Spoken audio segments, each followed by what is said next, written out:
This is the Zone 1 podcast for a premium travel experience. The Zone 1 podcast brings you incredible travel opportunities and excursions through networktravel.ca. The Zone 1 podcast features the legendary Jackie Ray Greening, Rick McSwain from Network Travel, and I'm your host, Terry Evans. Look at that, the gang's all here. It's Jackie Ray Greening, Rick McSwain from networktravel.ca, and I'm Terry Evans, the Zone 1 podcast. And today, first of all, sorry to hear about your second place finish in curling. I know people are watching the podcast and listening to the podcast and kind of following along. Last time we chatted, you were in Grand Prairie getting ready for nationals, and it didn't work out the way you'd hoped. Well, it's still pretty darn good. I've got to the gold medal game and I came away with silver. Here's the silver medal right there. There, I'm showing it. Wrong side. There we go. Silver medal winners. And when you think about it, this team was just put together and we only had, I think, 20 games together. I think all in all, we did pretty darn good. So, coming back with silver. That's okie dokie. I'm over it. Silver's good. Yeah, silver's good. Nothing a bottle of wine can't cure, right? Exactly. But so if you would have won, you would have represented Canada in international competition against countries all over the world. Does Peru have a curling team? Well, as a matter of fact, no.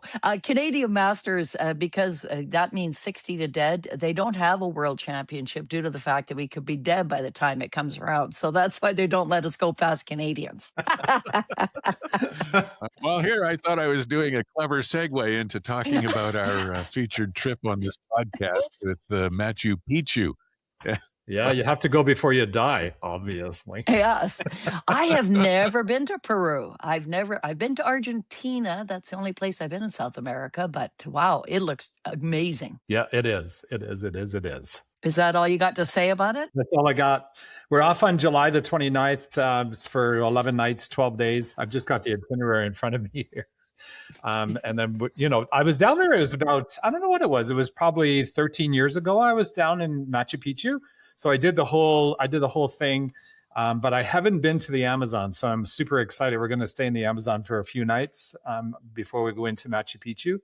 And so it's going to be, it's an amazing itinerary. Machu Picchu, of course, is one of those wonders of the world that people put on their list of things to see on Earth. Man-made wonder of the world. So it's up in the top of the Andes. There's an area in Machu Picchu. You go in and you go through the gates, and it's kind of interesting because when you get there, you can't see anything until you go through this stone kind of arch.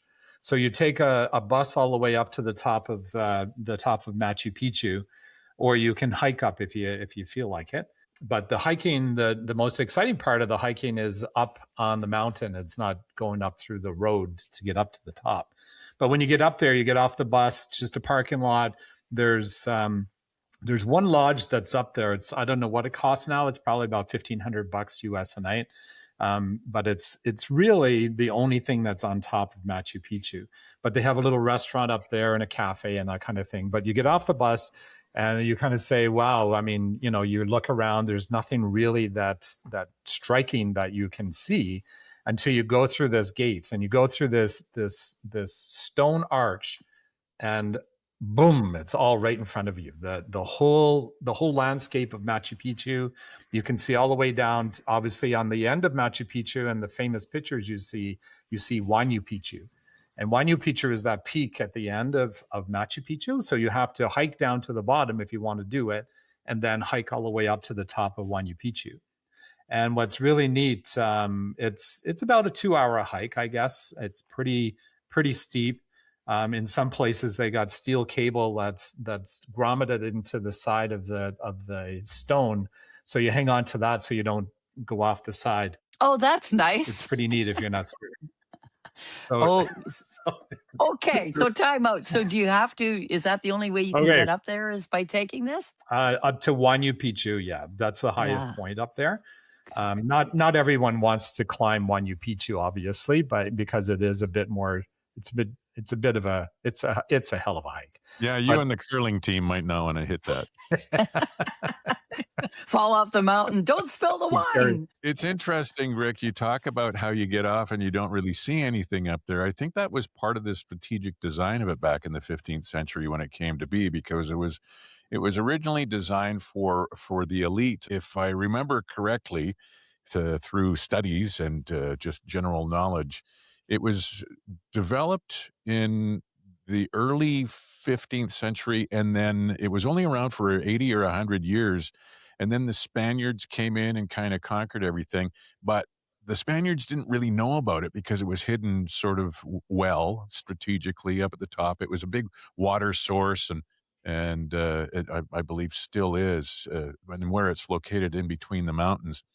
And then when the Spaniards couldn't find it, it was basically abandoned, and then the jungle kind of took it over again. And it wasn't until like the early 1900s that it was rediscovered and then turned into what is now one of the wonders of the world. So the whole story behind it and the amount of time that it was basically ignored, or at least whoever knew about it just knew about it and didn't bring any attention to it, I thought it was pretty fascinating. Yeah, what's really neat, I mean, we'll have a guide with us that can explain everything, but what's really bizarre is when you get to the top, it's the only place in the Andes that on one side of this mountain range is arid, on the other side is rainforest. And what they do is they've figured out, back then, they figured out how to build these aqueducts.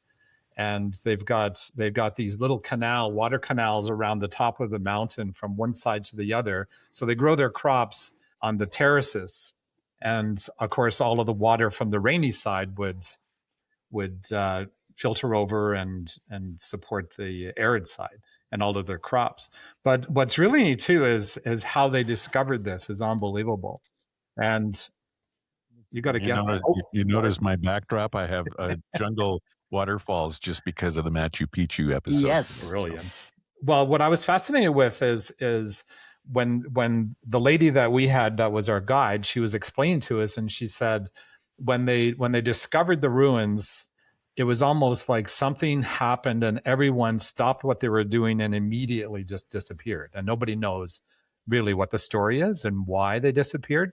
It's almost like everyone packed up and left at the same time. The trip that you have coming up in late July, I believe, it's 12 days in total. Peru, has it been something that's been on people? I know my stepmother has gone, and a number of other people I know have actually gone to Machu Picchu. Is it something that has just kind of been always constant for a destination for travelers, or is it something that's resurging as far as interest is concerned? I think it's resurging, honestly. I mean, it's one of those places on the list. Everybody wants to go, the Taj Mahal, Machu Picchu. You know, there's all of these different man-made kind of wonders of the world that, you know, what's fascinating about Peru is there's still a lot of history that goes way back to the 14th, 13th century kind of thing that, you know, like you said, I mean, Machu Picchu goes back to the 15th. I think it is the 15th century. I think it's making a comeback for sure. I mean, there's people now in the demographic that are kind of in our demographic, honestly, age-wise. Well, not you and I, Terry, but Jackie Ray. And that's people just came up. Let's go there together, because I'm going to push you off the top of Machu Picchu. Actually, we're only like 6 months apart. But you're older. So you're almost 8,000 feet above sea level too. That's the other thing. I have cycled in Argentina. It's hard to get air. Oh, I know. And what's interesting is you go into Cusco first, and Cusco is a little over 11,000 feet. Machu Picchu is lower than Cusco. So you go into Cusco. So what we're doing is we're going into Lima, then we're up to the Amazon, and then from the Amazon back to Lima, then over to Cusco. We're going to climatize in Cusco because you have to climatize before you do anything strenuous because of altitude sickness. So you want to prevent that. I was at Cusco the other day and I got a gigantic jar of pickles. You should see how big Not it is. Costco, you knob. Oh. Oh, okay. We've got cheap gas, don't you? So once we get into Cusco, then the first thing we do is we kind of settle in. Everyone relaxes, go to your room, but we have cocoa tea before we send everyone off to their rooms. Mm-hmm. And the best thing to do when I was there, the best thing to do is go relax. They say lay down, have a little nap or something if you can, or just if nothing else, just lay flat until you kind of give yourself a few hours to climatize after you drink this cocoa tea. And honestly, I never got sick. I wasn't dizzy. I wasn't nothing at all. It was fine. But so we're there for one night in Cusco to acclimatize. Cusco is really, really cool. I mean, Terry, you pointed out the Spanish came in the 15th century and basically pillaged Cusco of all their gold. So a lot of their buildings were lined with gold, and they pillaged everything. They took it all, and they killed a lot of people. So it's quite a story. But after Cusco, or when we're in Cusco, there's all kinds of really neat shops, and there's those pipe bands. They have the flute pipes, and so there's all kinds of that cultural kind of experience happening. There's the sweaters that you can buy. I think they're alpaca wool sweaters, so they're very popular. You pick up some of those souvenirs there. Next day we get on the train. And we take this train, and it's a switchback train all the way out to Machu Picchu. And people think, it can't be much of a train. You're probably on this old rickety old thing, but it's actually beautiful. You've got white linen. They serve you a meal on the train as well. We go all the way out to Machu Picchu. And honestly, when you get to Machu Picchu, it reminded me a lot like Jasper. There's a big river kind of flowing quickly through the town. There's a lot of how should I say? There's a lot of like log kind of buildings, like kind of log homes kind of thing. Old rough hotels, but they got the A-frame kind of log kind of look, and fireplaces, and it totally reminded me of Jasper. So we're going to be in there, and then the next day, then we get up early, get on the bus, and go up to the top of Machu Picchu. And then we go through, like I mentioned, you don't see anything. And when you get up there until, honestly, you go through this arch, the stone arch, and then the ruins are right there in front of you. And it's amazing. networktravel.ca for a premium travel experience. Visit the website today to find out more about these amazing travel adventures. The East Africa Safari in 2027, Antarctica in 2027, Vietnam and Cambodia this fall, Machu Picchu and the Amazon this summer. Also this summer, 2 separate vacation opportunities with private yachts in Croatia. All this and so much more. See them all at networktravel.ca. Jackie Ray, you touched on it, bicycling in Argentina and how it's hard to get air is, I guess, for the sort of things that we've already mentioned during the podcast.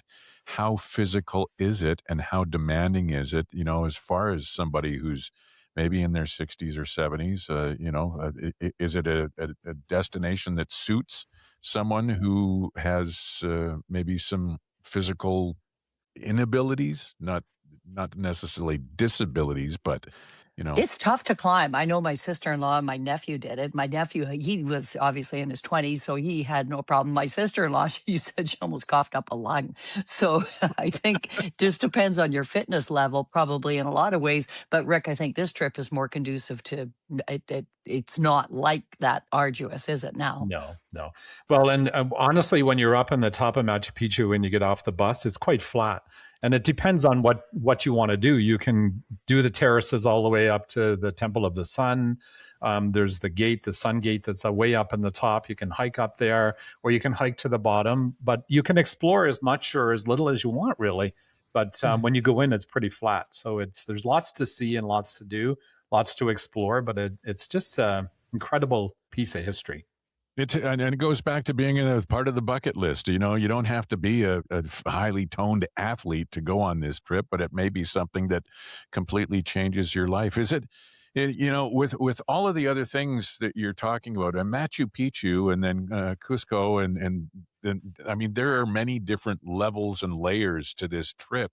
Is it something that might be comparable to one of your African safari trips, just in a different continent and different things to see and that sort of thing with the jungle aspect of it?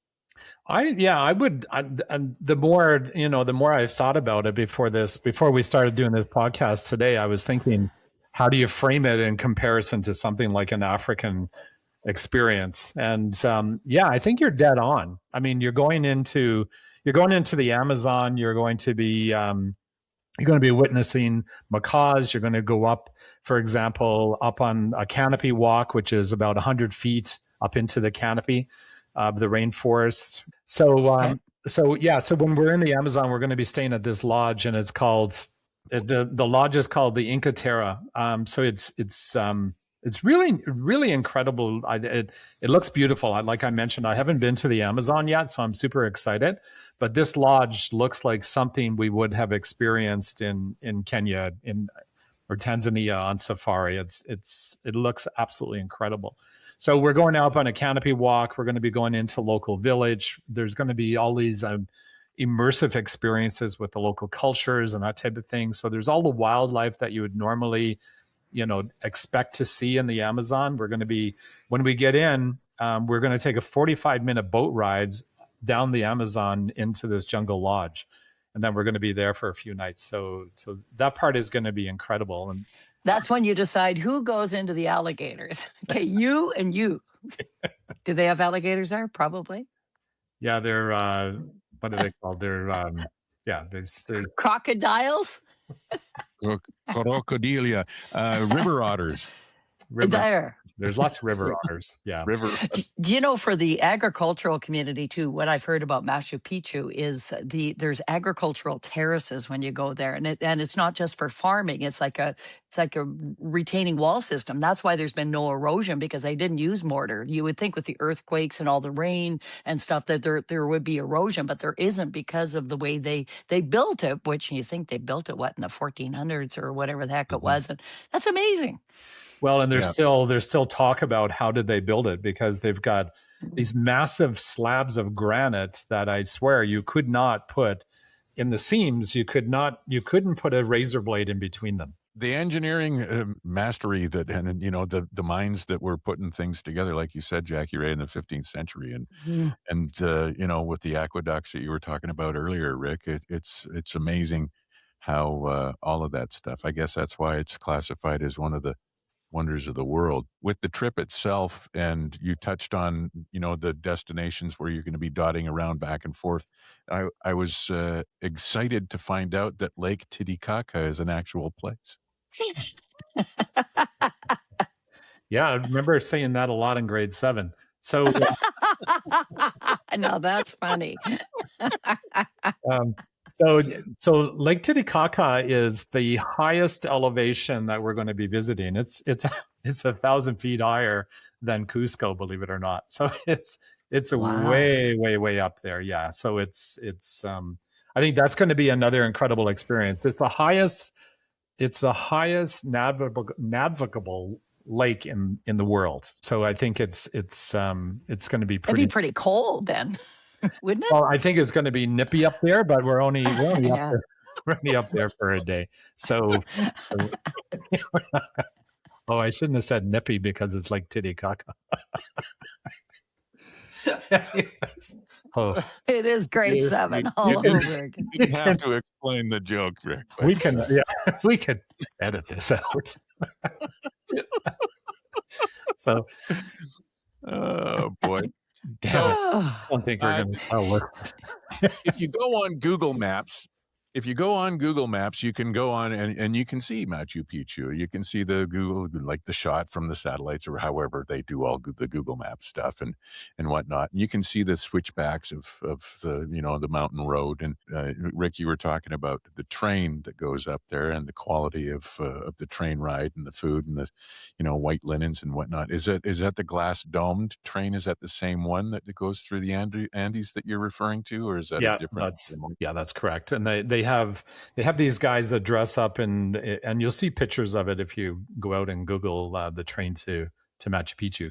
But these guys dress up in these colorful outfits, and they got the music blaring, and they go up and down through the middle of the train dancing and doing all kinds of fun stuff. So it's part of that cultural experience that you'll have, which is on the train, and you have a meal and all those things, and it's actually very impressive. It's quite nice, actually. And that's a good thing too. I don't know, Jackie Ray, your trip to Argentina. I don't know what it was like there, but I'm guessing that some people have that perception, that perceived sort of thing. Oh, Peru. I wonder what the accommodations are like. But you talk about the quality of the stay, the quality of the accommodations and whatnot, the lodges, the whole idea of it. It's not like you're going to stay in bamboo huts and that sort of thing. Plus, the fact that it's a quality trip and you are hosting it. It's going to be a smaller group, 16 to 20 people. So this is a real opportunity for people to get emotional and have an emotional experience with somebody that they want to share it with, either as a couple or a group, a small group or something like that. And the other really huge aspect of it is your previous experience and the fact that you are going to be on that trip as well, Rick. So it's not like people are just going there and it's all like, oh, where do we go? And you're going to be guiding everybody as we go. Yeah, and honestly, every time we do something like this, there's always an element of fun that we throw into it, as you guys know. And there's and the group that we've got, it's going to be a very small group. I think we've got 16 people that are coming, so it's going to be a very intimate small group. Everyone I think is going to be extremely fun. One thing that people don't realize is Peru is a culinary kind of go-to destination as well. A lot of people don't realize that they've got several hundred varieties of potatoes, which I'm excited about. And you would be Mr. PEI man.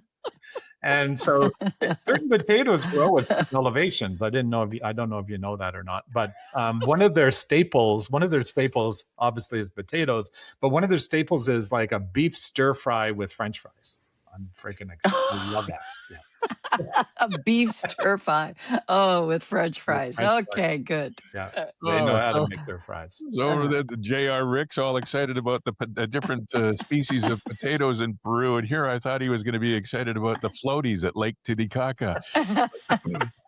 Talk about incorporating fun and comfort into the trip. That's something completely different, a road I wasn't imagining. Oh, God. Okay. Our viewership went down to 6 again. What, the age of 6? Or? Yeah. Also, we got to mention we're going to the floating islands as well. So Euros. So this is an island, and I'm sure many people have seen this. They're watching documentaries and that kind of thing. But this is an island of reeds and bamboo and all kinds of different types of woods that they put together, and then they build their homes on top of this floating reed or bamboo kind of little floating island kind of thing, which is really fascinating. So we're going to go there. We're going to go out in a boat and go and visit the community out there as well. It's up by Lake Titicaca, so it's going to be a pretty neat experience. You see a lot of this when you watch documentaries on different parts of the world and that type of thing. And this is one of the highlights as well. Reluctantly. Hi, this is Terry Evans, hoping you'll join me for the Reluctantly Podcast. ReluctantlyPodcast.com, with guests like Tom Cochran, Brian Johnson from AC/DC, Brian Baumler, and Kevin Lowe, formerly with the Edmonton Oilers. Also Darby Mills, Lee Aaron, Haley Benedict, and more. ReluctantlyPodcast.com. Reluctantly. When we're talking about traveling, I know if you're thinking about going down to Roatan or something like that, there's often a stop when you're flying from the Edmonton area in Houston. What about logistics? What about the travel from Edmonton to get down to Lima or Cusco or Cusco. Couscous. Not the rice dish. What about the travel to get down to Peru? Well, how the hell do we get there is what he's asking. Yeah, well, we can go through Houston, LA, Toronto. There's a direct flight. I think right now there's still a direct flight out of Toronto into Lima. So it's honestly, it's not that difficult to get to. It's a bit of a journey, but the good thing too is we're going due south pretty much. I mean, there's an hour or so in between in terms of time change, but it's not like going to the other side of the planet, east or west.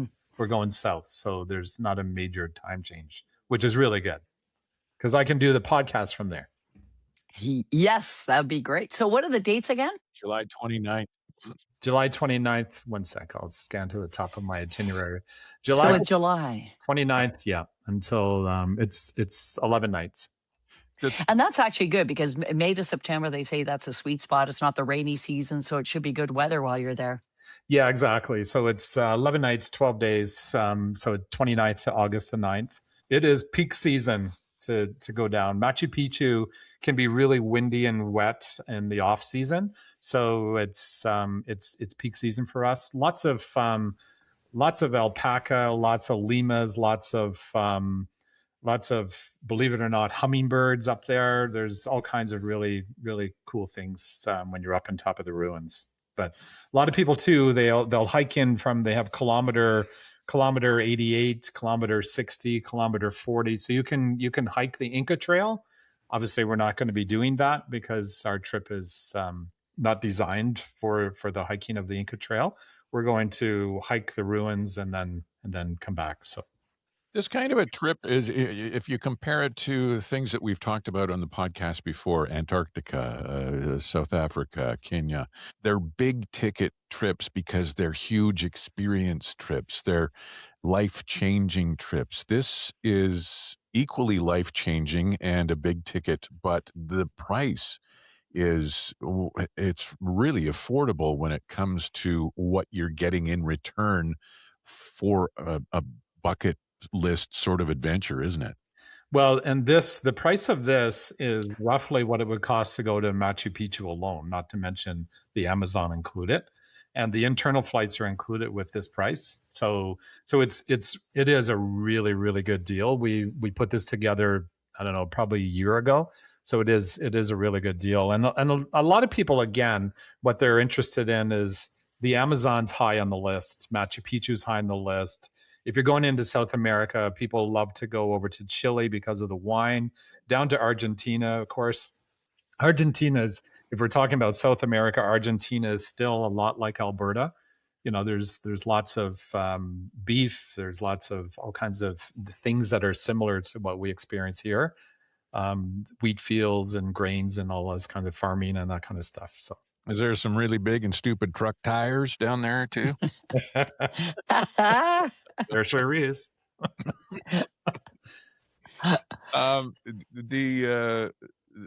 The people who will go on this trip that will find it perfect for themselves, or the maybe the people who have been to the Caribbean or you know the West Coast or like a Mexico sort of thing a number of times and look for something just one step further. It's probably going to be something that we've talked, you know, the word bucket list has come up a bunch of times, but also people who want something different, more of an experience, more of instead of you know, all-inclusive kind of thing, or even if it's an exploratory sort of Mexican trip, this is one step further where you can really see the way things have developed over hundreds of years and other cool stuff that you just wouldn't ordinarily see if you're just going to Chichen Itza or, you know, something like that, right? Yeah, that's the whole thing. I mean, you can go into Mexico, into the Mayan and see Chichen Itza, but come to some place like this, it's raising the bar like 100 times over. It's incredible. Once you get up there, many people just sit on a terrace and just try to take it all in. You can hear the river rolling down in the bottom of the mountain when you're up there. And it's funny when you go up to the top of Machu Picchu. When you get to the top, it's almost like what you see on Bugs Bunny. Remember in Bugs Bunny, you saw those big, giant, round, massive boulders. When you get to the top of Machu Picchu, there's these big round boulders, and they're kind of off each other. And there's this old rickety wooden ladder in between these rocks that you climb up the wooden ladder, and then you sit on top of these massive rocks. and you're basically on top of everything on the Andes. It's just incredible. If you're not scared of heights, it's second to none. Ooh, sounds spectacular. It's funny, as you're talking, I'm looking at the pictures. I've Googled it and did what you did, Terry, where I'm looking at the Google Maps. It's it's remarkable. What's really neat too is when you get up there, they've got this water. It's a stone kind of shallow water. I don't know what you would call it. It's like a water dish, a big water dish. And they've got this kind of stone bench around it. And what they would do is the elders would go up there and they would sit on the bench and they'd fill it with water and they would look at the stars in the reflection of the water in this basin, this stone basin thing. So rather than sit there with your head up like this, they would just look into this basin and see the reflection. It's remarkable. It's absolutely incredible. That's brilliant. I thought you were going to start telling me a story about a foot bath or something like that, but that's incredible. It was the first mirror. Yeah, the first mirror. So don't wash your feet in the Star Basin. Hey, that's a good bottom name. line. It's called the Star Basin. So you've told us some really interesting stuff, and there's a lot of history that goes along with it that we all have. None of us are experts, but we've all got a little bit of history about Machu Picchu and the region. Is there something about Peru or the trip that you've been on in the past that really surprised you and made you go, "Whoa, am I ever glad I'm experiencing this?" Yeah, well, I honestly, I didn't know what to expect the first time I went, and like I said, that we got on the train. In Cusco was really, really neat, first of all, because it's this old historic kind of, I don't know, it's like a small little city, but the history there and the big town square, we stayed close to the town square, and it's all this concrete square, and they've got music playing, and they've got all kinds of really neat food, and you can go and sit, and almost every little cafe has music going, and it's all of that kind of experience. And then when we got on the train, it was like, honestly, I thought it was going to be some rickety old, terrible experience. And it's very civilized. It's very civilized. So like beautiful. Got there, Machu Picchu, the accommodations are fantastic. And the whole experience, I thought wasn't going to be next level like it is. So what I was really surprised about too was the food. Ceviche is one of their top foods, culinary experiences there, other than the French fries. So this seafood is like, it's just, you know what? Alpaca steaks are really good too. so I don't know. The whole experience was just something I've never experienced before, I guess. Just very unique. The Amazon. Anytime I ever hear that word, first I think, wow, I'm glad it's not a package on my front doorstep. My wife ordered again. But when you hear the word Amazon, it just seems to me that it is one of those places that it seems so exotic and far away. It doesn't seem like it'll ever be there, right? So the opportunity to be there and be on the Amazon is, I think, incredible. Is there stuff there what's the weirdest thing or most? Well, the anacondas, obviously everybody talks about going to see anacondas. So we're going to be going out on a night kind of boat excursion kind of thing, spotting caimans, which are like the crocs or the alligators kind of thing. And then there's all kinds of spiders and, geez, this is poor way of selling a trip, but there's not anything that can eat you is there. But I believe personally, I think there's a lot of things that can cure, I think even cancer if we looked enough in the Amazon. There's largest species of birds and plant life and all of these different things in the Amazon is just incredible. So I think it's the world's largest river, isn't it, by volume? Like it's Amazon, the Nile, I think is number one. Okay. I think, and the Amazon might be number two. I should check that. Yeah. Now we're getting into information that nobody's really sure of. We're professionals. All I know is Amazon's really, really big. Yeah. It is, yes. So we're at 80% full on this trip right now as this episode comes out on Friday, the 17th of April. People should go to networktravel.ca to find out more about the Machu Picchu and the Amazon trip. It's July 29th to August 9th of this year, $53.39 Canadian per person based on double occupancy. And that's the escorted from Edmonton small group up to 20 guests. And Rick McSwain will be on the trip. Canopy and Anaconda walks. It sounds to me, this whole Anaconda business sounds to me like you should be in something that can get you away further or quicker than just walking. Yeah, and I should qualify this a little bit. I'm escorting this group or hosting this group. I am not your guide out farting around. There's somebody way smarter than Rick, so that's the good news. Yeah. So I swear to God, you won't get eaten because I'm just going to be one of the pack. One of the pack. You're not going to be one of the dancers on the train dressed up as a red-bellied macaw. That'll be me. I'll have the headset going. All right. Not just Machu Picchu, the Peru experience that most people miss when they go. There's so much more with this trip that you can find out more about at networktravel.ca. Have we covered anything or everything? Is there anything else that we need to No, I think your first question was right. Yeah. Have we covered anything? It is going to be over the top. You know what? And when we do, I'm gonna see what the signal's like up on top of Machu Picchu and see if we can do a podcast from there. I think that'd be really wild, right? And That'd of be course, awesome. while you're there, all eyes will be on the potatoes. I'll be sampling French fries. So some of those influencers, I swear to God, I don't know how they do it. I don't know why anybody watches somebody sitting there just eating like a French fry. Honestly, I don't know. Anyways, Deck.